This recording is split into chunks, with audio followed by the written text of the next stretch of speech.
अस्सलाम वालेकुम। Kitchen with vegetable में खुश आमदीद। आप मेरे चैनल किचन एंड वेजिटेबल को सब्सक्राइब करें, लाइक करें और शेयर करें ताकि मैं आपको नई नई चीज़ों से आगाह करता रहूं। आज हम जिस चीज़ को जर्मिनेशन करेंगे वो है कद्दू। कद्दू दो तरह के हैं, ये आपको मैं दिखा देता हूँ।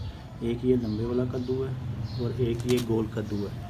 ठीक है, आप इन दोनों को लगा सकते हैं। मैंने इस पॉट में ये वाला कद्दू लगा दिया, ठीक है, जिसको बल्ब कद्दू भी कहते हैं, और ये वाला जो बॉर्डर कद्दू है इसको मैं इसमें लगाता हूँ। ये इस तरह से इसके बीज होते हैं, ठीक है, ये बीज दे दें।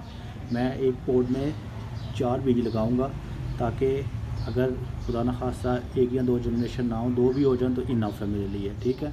क्योंकि इनकी बेल होती है वो बहुत बड़ी बेल होती है, तो उसमें अच्छे खासे जो ये कद्दू हैं वो लग जाते हैं। तो इसको जो आपने जब इसको लगाना है तो इसके लगाने का तरीका ये है कि आपने बीज को हमेशा इस तरह से लगाना है, ठीक है। आपने हमेशा बीज को सीधा, ये जो नोक है इसको ऊपर आके लगाना है ताकि आपका जो बीज है, आपका सीड, वो जर्मिनेशन हो। अदरवाइज़ अगर आपको ऐसे लगाएंगे या ऐसे तो इसकी जर्मिनेशन अच्छी नहीं होगी। तो इसमें यही है कि आप इसको बिल्कुल स्ट्रेट रख के इसको लगा लें। तो अब मैं आपको दिखाता हूँ कि मैंने किस तरह से लगा रहा हूँ। तो ये मैंने इधर एक ये लगा दिया, ये देखें, एक ये लगा दिया, ठीक है, और ये लगा दिया और ये लगा दिया। मैंने 4 लगा दिए, ठीक है।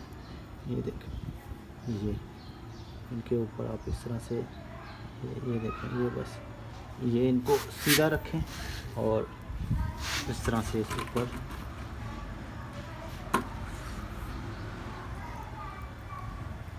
ये देखें, ये सारा मैंने इसको लगा के, तो बिल्कुल सिंपल वे से मैंने इसको ऊपर से ये मिट्टी डाल दी है, ठीक है। ये तकरीबन 1 इंच इसके अंदर जाना चाहिए, इससे ज़्यादा नहीं। और इसके ऊपर वही जो कोकोनट है ये डाल दें, ये डन हो गया। ये आपका जो पोट है वो तैयार है।